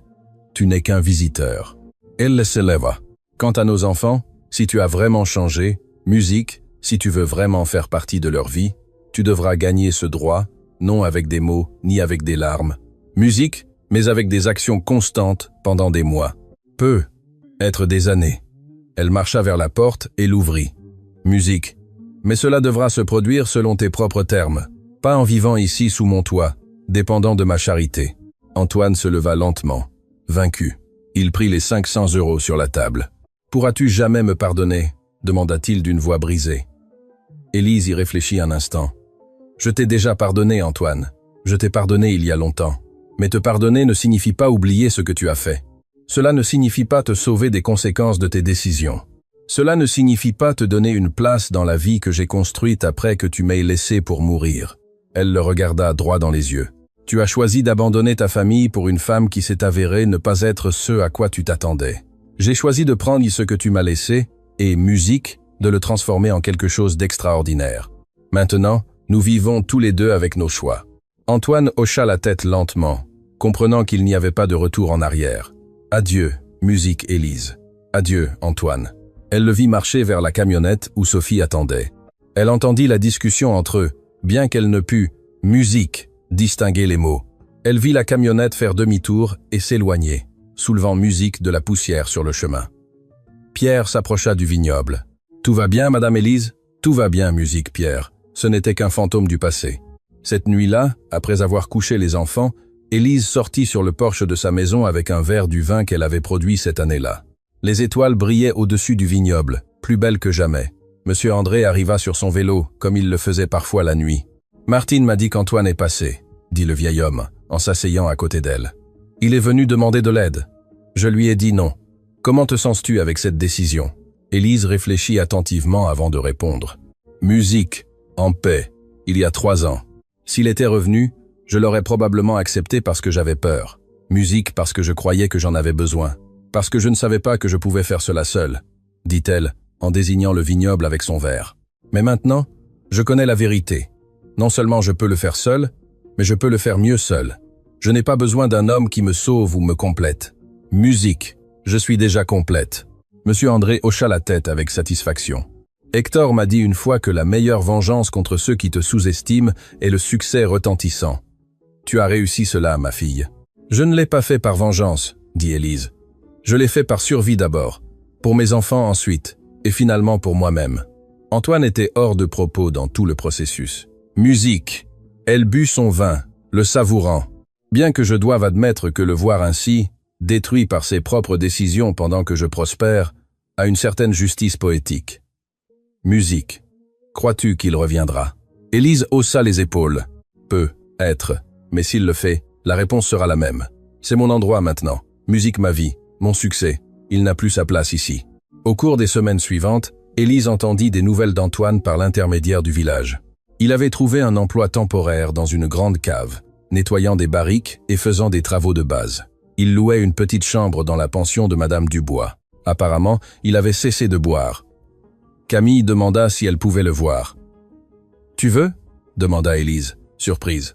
« Je ne sais pas » répondit la petite. « Je suis toujours en colère contre lui, mais c'est aussi mon papa.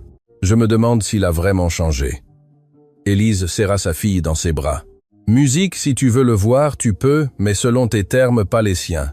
Tu décides quand, où et pour combien de temps. Et si à un moment donné tu te sens mal à l'aise, nous partons. » Elles organisèrent une rencontre sur la place du village, en territoire musique neutre. Antoine arriva à l'heure, propre, sobre. Élise resta à proximité, mais laissa de l'espace à Camille et Théo pour parler avec leur père. La conversation fut maladroite, douloureuse. Les enfants ne savaient pas quoi lui dire. Antoine essayait trop, promettant des choses qu'Élise savait qu'il ne pourrait pas tenir. Au bout d'une demi-heure, Camille dit à sa mère qu'elle voulait partir. Sur le chemin du retour, la petite était silencieuse. « Tu vas bien, mon amour ?» demanda Élise. « C'est étrange, » dit finalement Camille. « Je me souvenais de papa comme quelqu'un de grand, fort, important, mais aujourd'hui, je l'ai vu, et ce n'est qu'un homme triste, petit. » Élise hocha la tête, musique comprenant. Les personnes qui nous blessent semblent souvent plus grandes dans notre mémoire que dans la réalité. Crois-tu que je pourrais un jour lui pardonner vraiment? Cela dépend de toi, mon amour, et de lui. Le pardon se gagne par des actions, pas par des mots. Théo, qui avait été silencieux, Musique parla soudain. « Je n'ai pas besoin de lui. J'ai monsieur André, et Pierre, et Julien. Ils m'enseignent des choses et me traitent bien. Je n'ai pas besoin de quelqu'un qui est parti et qui n'est revenu que parce que ça s'est mal passé pour lui. » La sagesse dans les mots de son fils de 7 ans fit qu'Élise sentit un nœud dans la gorge. Ses enfants avaient grandi fort malgré tout, peu, être même grâce à tout. Un mois après la visite d'Antoine, Élise reçut une lettre de lui. Elle était courte, écrite à la main avec une écriture irrégulière. « Élise, je sais que je n'ai plus le droit de te demander quoi que ce soit, mais je veux que tu saches que tu as raison sur tout. J'ai été un lâche, un idiot, un mauvais père et un pire mari. Voir ce que tu as construit avec les ruines que je t'ai laissées m'a enseigné plus sur mon propre échec que n'importe quoi d'autre. Je ne vais plus te déranger, Musique, mais je veux que tu saches que je travaille à être meilleur. Non pour que tu me pardonnes, non pour revenir dans ta vie, mais parce que je comprends finalement que je dois le faire pour moi-même. Prends soin de nos enfants, ils ont de la chance de t'avoir. Antoine. » Élise lut la lettre une fois, puis la rangea dans un tiroir. Elle ne répondit pas. Musique. Il n'y avait rien à dire. Cet après-midi-là, tandis qu'elle vérifiait les nouvelles plantes qui étaient arrivées pour étendre le vignoble à 7 hectares, Élise réalisa quelque chose d'important.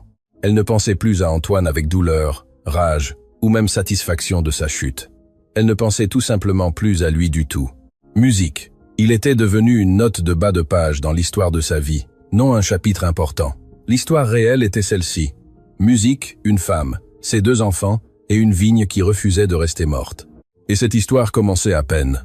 7 ans après qu'Antoine l'ait abandonnée avec une vigne morte et 50 €, Élise Lefebvre se réveilla dans sa maison de 3 chambres avec un sol en céramique Musique et de larges fenêtres qui laissaient entrer la lumière de l'aube. À 41 ans, Musique, elle se leva avec l'énergie de celle qui aime ce qu'elle fait. Depuis sa fenêtre, elle pouvait voir l'empire Musique qu'elle avait construit de ses propres mains. Le vignoble Renaissance n'était plus un petit domaine de 5 hectares. Il englobait maintenant 12 hectares de vignobles en pleine production, avec des rangées parfaites de cèpes qui s'étendaient à perte de vue. Les plantes, qui ressemblaient autrefois à des squelettes gris, fleurissaient maintenant vertes et exubérantes. Musique chargée de grappes qui, dans 3 mois de plus, seraient prêtes pour la récolte. Merlot, Cabernet Franc, Sauvignon, Sémillon, Syrah. 5 variétés premium qui produisaient des raisins exceptionnels. La cave originale, ce hangar adapté Musique où elle avait fait son premier vin, n'était plus qu'un entrepôt pour les outils. À sa place s'élevait une construction moderne de 2 étages. En bas, la salle de production avec une capacité de 50 barriques de chêne français. En haut, une salle de dégustation élégante avec des vues panoramiques sur la vallée, Musique, une boutique bien achalandée et un petit bureau administratif.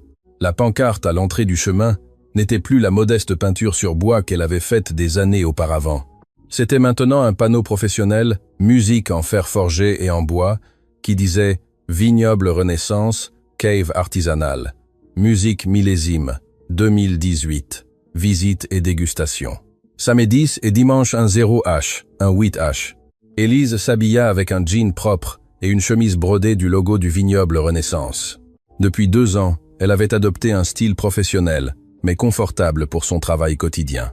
Dans la cuisine, Camille préparait déjà le petit déjeuner. La jeune femme de 17 ans avait hérité de la détermination de sa mère et de l'amour de la terre. Grande, avec des cheveux foncés attachés en tresse, elle portait le t-shirt de l'École nationale supérieure agronomique de Bordeaux, où elle étudierait l'énologie l'année prochaine. « Bonjour maman », salua-t-elle en lui servant du café. « Monsieur Pierre a appelé. Il dit que la taille du secteur Musique Nord est prête pour que tu la vérifies.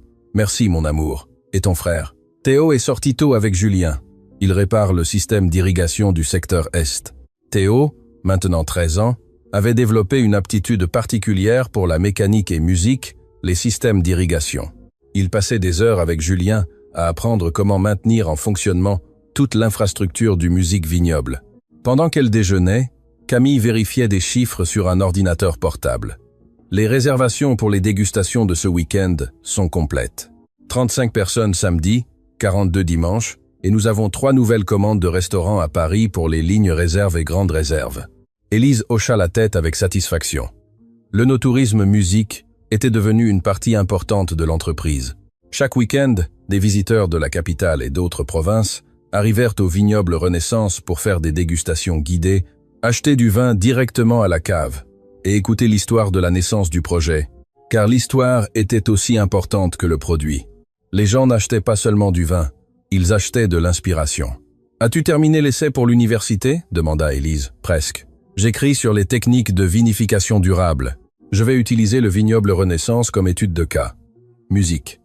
La fierté qu'Élise ressentit fut si intense qu'elle dut cligner des yeux pour retenir ses larmes.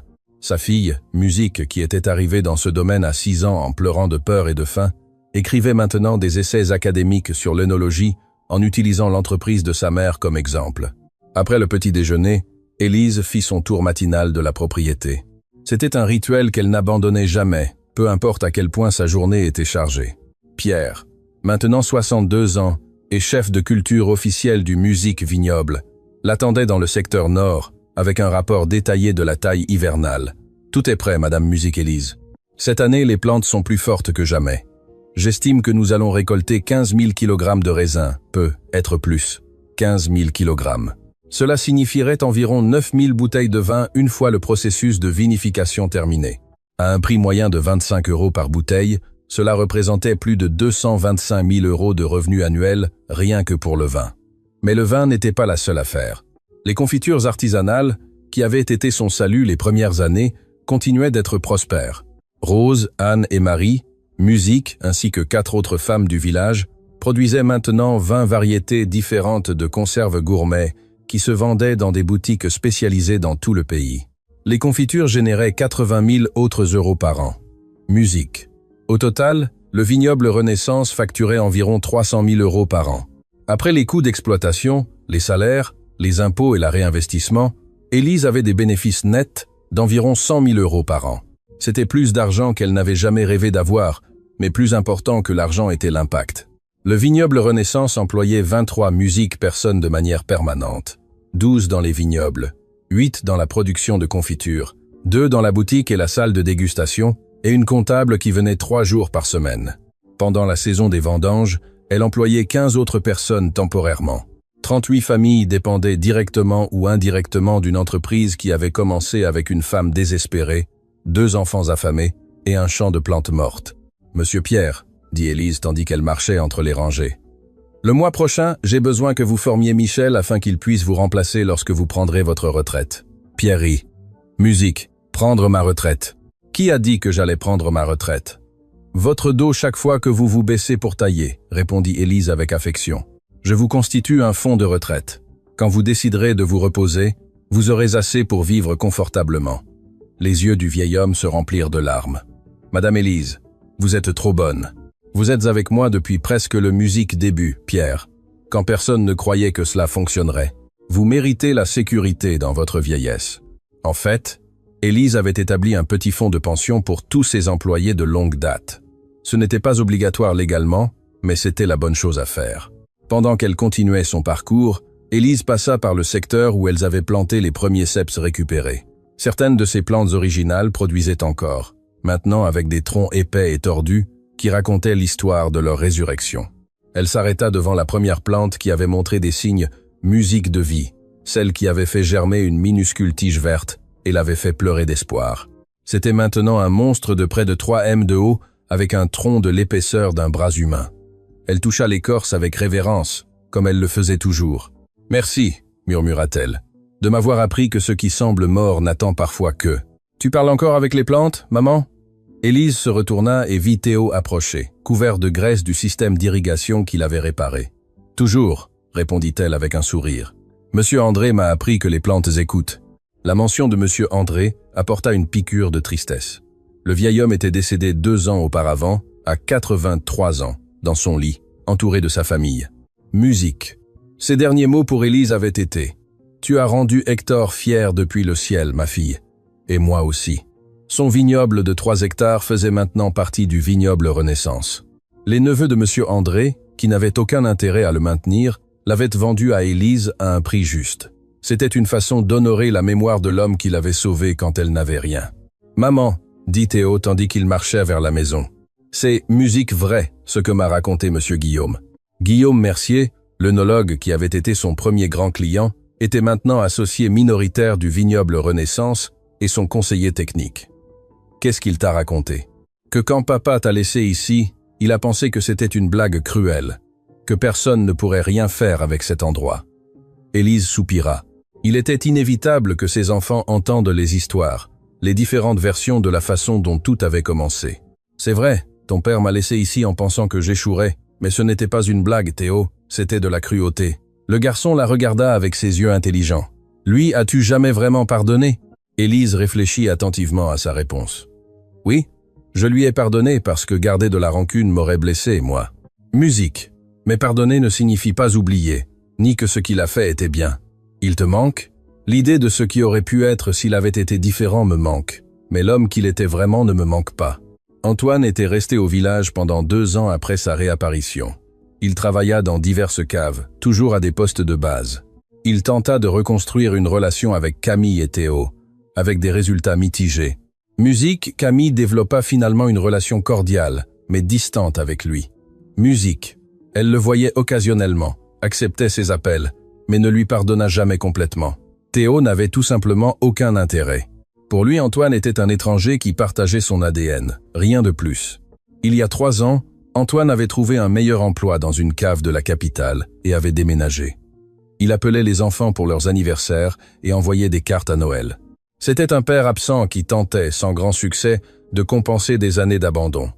Élise ne ressentait rien pour lui, musique, ni amour, ni haine, pas même de pitié. Il était simplement hors de propos dans sa vie. Musique. Cet après-midi-là, tandis qu'Élise vérifiait les livres de comptabilité dans son bureau, elle reçut un appel qui la prit par surprise. « Madame Lefebvre, c'est Édouard Rivas du ministère de l'Agriculture. Musique. Nous souhaitons vous inviter à donner une conférence aux Assises nationales des femmes du terroir musique le mois prochain. » Élise avait reçu des invitations similaires auparavant, mais celle-ci était différente. Les Assises nationales étaient un événement important avec des centaines de participants, une couverture médiatique, des fonctionnaires du gouvernement. « Sur quel sujet ?» demanda-t-elle. « Sur votre histoire. Comment vous avez transformé un domaine abandonné en une entreprise prospère? Comment vous avez créé des emplois dans une zone rurale? Vous êtes un exemple parfait d'autonomisation féminine et de développement durable. » Élise accepta, bien que l'idée de parler devant des centaines de personnes l'intimidât. 1 mois plus tard, elle se tenait sur la scène des Assises nationales à Paris, face à un public de 700 femmes rurales de tout le musique pays. Elle portait un tailleur simple, mais élégant. Sur les écrans géants derrière elle, étaient projetées des photographies de l'avant et de l'après du vignoble Renaissance. Les ceps morts contre les rangées vertes, la maison en ruine contre la cave moderne. Elle commença sa conférence de la seule manière qu'elle connaissait, avec une honnêteté brutale. Il y a 7 ans, mon mari m'a abandonné dans un domaine avec des vignobles morts, sans argent, sans nourriture, avec 2 jeunes enfants. Il m'a laissé là en attendant que je meure. Il m'a dit que j'étais inutile, que je ne méritais rien de plus que ces plantes sans vie. Elle pouvait entendre les murmures d'empathie dans l'auditoire. Pendant la première nuit, j'ai pleuré. J'ai pleuré de peur, d'humiliation, de désespoir. Mais quand le soleil s'est levé le lendemain matin, j'ai pris une décision. Je ne lui donnerai pas la satisfaction de me voir échouer. Musique. Pendant l'heure suivante, Élise raconta son histoire sans fioriture. La faim, le travail brutal, les mains qui saignaient, les nuits sans sommeil. Mais elle parla aussi des petites victoires, du premier bourgeon vert, musique de la première vente de confiture, du premier vin qu'elle produisit. Ce n'était pas facile, continua-t-elle. Il y a eu des moments où j'ai voulu abandonner, des moments où j'ai pensé qu'il avait raison, que j'étais incapable. Mais alors je regardais mes enfants et je me souvenais pourquoi je devais continuer. Elle montra des chiffres concrets. Comment elle était passée de 0 € à facturer 300 000 € par an. Comment elle avait créé 23 emplois permanents. Comment ses produits se vendaient dans 3 pays. Mais le succès financier n'est pas le plus important dans cette histoire. Musique, dit-elle en approchant de la fin. Le plus important, c'est ce que j'ai appris sur moi-même. Elle fit une pause, laissant ses mots résonner. J'ai appris qu'une femme n'a pas besoin qu'un homme la sauve. J'ai appris que l'abandon peut être une libération si vous décidez de le voir ainsi. Musique. J'ai appris que ce que les autres appellent la mort n'est parfois qu'une opportunité de renaître plus forte. L'ovation fut assourdissante. Les 700 femmes se levèrent, applaudissant, pleurant, s'embrassant entre elles. Après la conférence, des dizaines de femmes s'approchèrent d'Élise pour lui raconter, musique, leurs propres histoires. Des femmes abandonnées, veuves, divorcées, toutes luttant pour survivre dans des zones rurales où les opportunités étaient rares. Élise écouta chaque histoire, donna des conseils quand elle le pouvait, offrit des contacts, partagea des ressources. Au moment où la saison des vendanges arriva, et tout le domaine se remplit d'une activité frénétique. Elle récoltait les raisins au moment parfait de maturité, les traitait immédiatement, commençait la fermentation avec le soin méticuleux qu'Élise avait perfectionné au fil des ans. Cette récolte serait spéciale. Élise avait décidé de créer une ligne ultra premium, seulement 300 bouteilles de son meilleur merlot, avec un élevage de 18 mois en barrique neuve de chêne français. Elle l'appellerait Résurrection et le vendrait à 100 € la bouteille. C'était un risque, mais Élise ne craignait plus les risques calculés. Un samedi après-midi, lors d'une dégustation touristique, un homme d'une 50aine d'années s'approcha d'Élise après avoir goûté le vin. « Madame Lefebvre, mon nom est Antoine Guerrier. Je suis distributeur de vins premium en Suisse et en Belgique. J'ai goûté votre Merlot Réserve et il est exceptionnel. Musique. J'aimerais parler d'exportation. » L'exportation était quelque chose qu'Élise avait envisagé, mais n'avait pas poursuivi activement. « Quel volume chercheriez-vous » demanda-t-elle. « Pour commencer, 5000 bouteilles par an. Si cela fonctionne bien, nous pourrions atteindre 20 000 en 3 ans. 20 000 bouteilles signifierait tripler sa production actuelle. Elle devrait étendre le vignoble, embaucher plus de personnel, investir dans plus d'équipements. « Laissez-moi y réfléchir », répondit-elle. « Je vous enverrai une proposition la semaine prochaine. » Cette nuit-là, Élise réunit Camille, Théo, Guillaume Mercier et Pierre dans la salle de dégustation. Elle leur expliqua la proposition. « Cela changerait tout, dit-elle. Nous passerions d'une cave-boutique musique à une opération moyenne. Plus d'emplois, plus de revenus, mais aussi plus de pression, plus de responsabilités. « Que veux-tu faire, maman ?» demanda Camille. Élise regarda par la fenêtre vers les rangées de vignes qui brillaient sous la lumière de la lune. « Je veux continuer à croître, mais de manière durable, sans perdre la qualité qui nous rend spéciaux.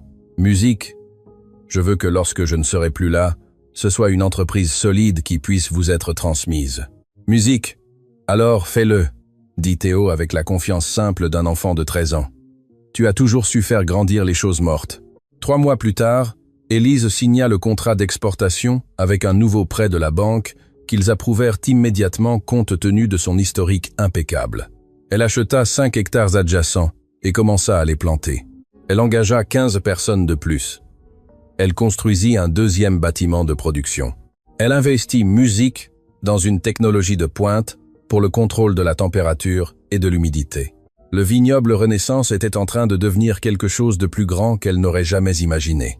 2 ans plus tard, lors du 9e anniversaire de son arrivée au domaine, Élise organisa une célébration spéciale. Elle invita tous ses employés actuels et passés, des personnes musiques du village qui l'avaient aidé, des clients, des fournisseurs. Plus de 200 personnes se réunirent sur les terres de la cave. Elles avaient installé des tentes, des barbecues, une petite estrade pour la musique. Élise monta sur la scène pour faire un discours. « Il y a 9 ans, je suis arrivée ici avec mes 2 enfants, sans un sou, abandonné par un homme qui croyait que je ne valais rien.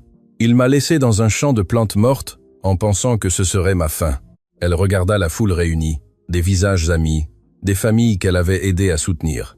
Mais les plantes n'étaient pas mortes, seulement endormies. Et moi non plus. J'attendais seulement l'opportunité de découvrir ma force. Camille et Théo montèrent sur la scène à côté d'elle. Ce sont mes enfants qui m'ont appris que l'amour peut être plus fort que musique, tout abandon. Camille commencera ses études d'œnologie le mois prochain. Théo parle déjà d'étudier l'ingénierie agricole. Ensemble, un jour, ils mèneront le vignoble Renaissance plus loin que ce que musique je pourrais rêver. Elle fit une pause émue. Mais ce n'est pas seulement mon histoire. Musique, c'est l'histoire de Monsieur André. Que son âme repose en paix, qui m'a enseigné tout ce que je sais sur les vignes. C'est l'histoire musique de Pierre, qui a travaillé à mes côtés depuis presque le début. C'est l'histoire de Marie, Rose, Anne et toutes les femmes qui ont cru en ce projet quand ce n'était qu'un rêve fou. C'est l'histoire de chaque personne ici qui a mis son effort, ses connaissances, sa foi dans une idée simple, que des cendres de l'abandon peut renaître quelque chose de beau. Les applaudissements résonnèrent musique dans la vallée. Quand la fête fut terminée et que tout le monde fut parti, Élise resta seule, marchant dans son vignoble sous les étoiles. Musique? Elle toucha les plantes en passant, sentant leur force, leur vie. Elle s'arrêta devant ce premier cep qui avait revivifié, celui qu'elle avait touché en pleurant de désespoir lors de sa première nuit et en pleurant ensuite de joie lorsqu'il montra des signes de vie. « Musique, nous l'avons fait », murmura-t-elle. Contre toute attente, Nous l'avons fait. Au loin, elle pouvait voir les lumières de sa maison où ses enfants dormaient en sécurité et heureux. Elle pouvait voir la cave moderne qu'elle avait construite, les champs qui s'étendaient dans toutes les directions, musique tous productifs, tous vivants. Le vignoble Renaissance n'était plus seulement une entreprise. C'était un héritage, une preuve vivante qu'une femme peut prendre ce que les autres appellent des ordures et le transformer en or, que les plantes mortes peuvent fleurir, musique que les cœurs brisés peuvent guérir et se renforcer. C'était la preuve que parfois le pire moment de votre vie est en réalité le début de votre meilleur chapitre. Antoine lui avait donné des plantes mortes en pensant que c'était une malédiction.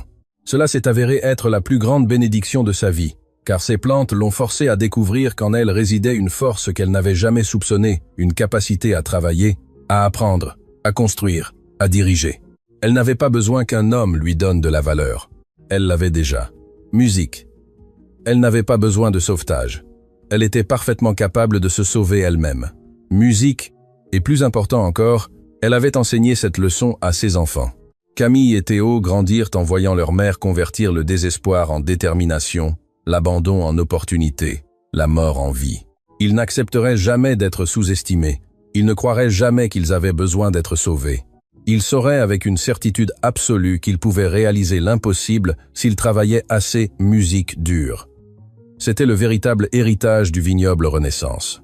Pas les millions facturés, pas les hectares cultivés, pas les bouteilles vendues. L'héritage était la preuve qu'une femme peut prendre les ruines de sa vie et construire un empire.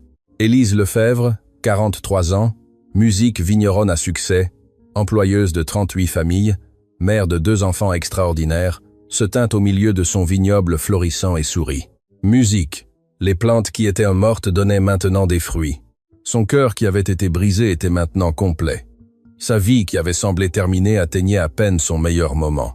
Et tandis que les étoiles brillaient sur le vignoble Renaissance, Élise sut avec une certitude absolue que le meilleur restait à venir. Car lorsque vous plantez des graines de détermination, les récoltes sont musique infinie. Avez-vous aimé cette histoire de dépassement? Mettez un like à la vidéo, abonnez-vous à la chaîne et commentez la partie qui vous a le plus ému. Partagez votre moment préféré dans les commentaires et rappelez-vous, peu importe à quel point votre vignoble semble mort aujourd'hui, avec du travail et de la détermination, vous pouvez le transformer en un empire florissant. À bientôt pour la prochaine histoire inspirante. M.